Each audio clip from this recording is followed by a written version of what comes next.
నమస్తే న్యూస్ 24 తెలుగుకు స్వాగతం. నా పేరు శ్రీలత. వార్తలోని ముఖ్యాంశాలు ఇప్పుడు చూద్దాం. రాష్ట్ర ముఖ్యమంత్రి వైఎస్ జగన్మోహన్ రెడ్డి సంక్షేమ పథకాలు అమలు చేయడంలో ముందంజలో ఉన్నారని చింతలపూడి వ్యవసాయ market committee chairman Jaggavarapu Janaki Reddy అన్నారు.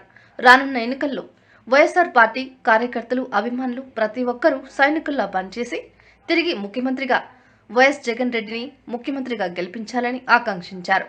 ముఖ్యమంత్రి జన్మదినం సందర్భంగా ఫైర్ స్టేషన్ వద్ద ఉన్న రాజశేఖర్ రెడ్డి విగ్రహానికి పూలమాలలు వేసి నివాళులు అర్పించారు. అనంతరం కేక్ కట్ చేసి అభిమానులకు అందజేశారు. ఈ కార్యక్రమంలో MPP Rambabu, ZPTC Neeraja, market committee సభ్యులు బాలా, చందమామరాజు, రమేష్ రెడ్డి, భరత్ రెడ్డి, రంపకృష్ణ, రాము తదితరులు పాల్గొన్నారు.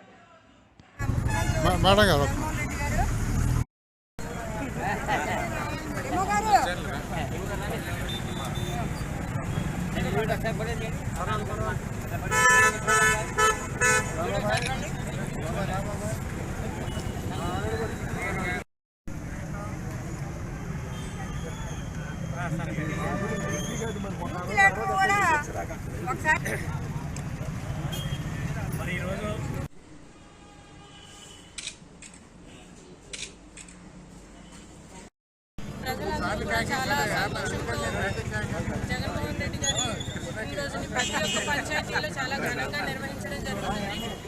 అలానే ఈరోజు రక్తదాన శిబిరాలు, అలానే పేదలకి పళ్ళు పలహారాలు అవి పంచడం జరుగుతుంది. ఈరోజు చింతలపూడి మండలంలో కార్యకర్తలందరూ ఎంతో ఉత్సాహంగా ఈ కార్యక్రమంలో పాల్గొనడం చాలా సంతోషకరం.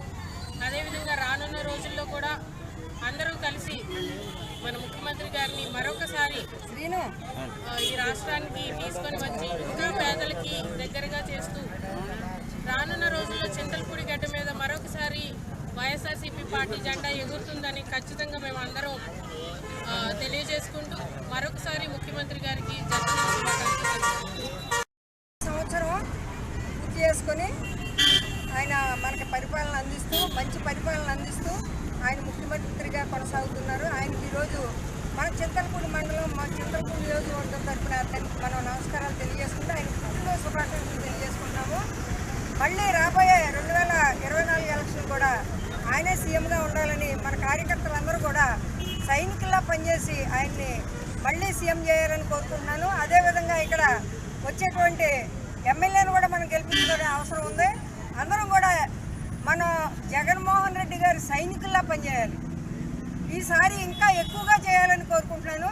ఇట్లాంటి పుట్టినరోజులు ఎన్నో జరుపుకోవాలని జగన్మోహన్ రెడ్డి గారు ఇదే స్థానంలో ఉండి మనందరం కూడా ఆయనకి హ్యాపీ బర్త్డే చెప్పుకోవాలని, ఇది ఒక మన రాజశేఖర రెడ్డి గారి కుమారుడిగా మనందరం కూడా ముందుకు తీసుకోవాలని కోరుకుంటూ జై జగన్.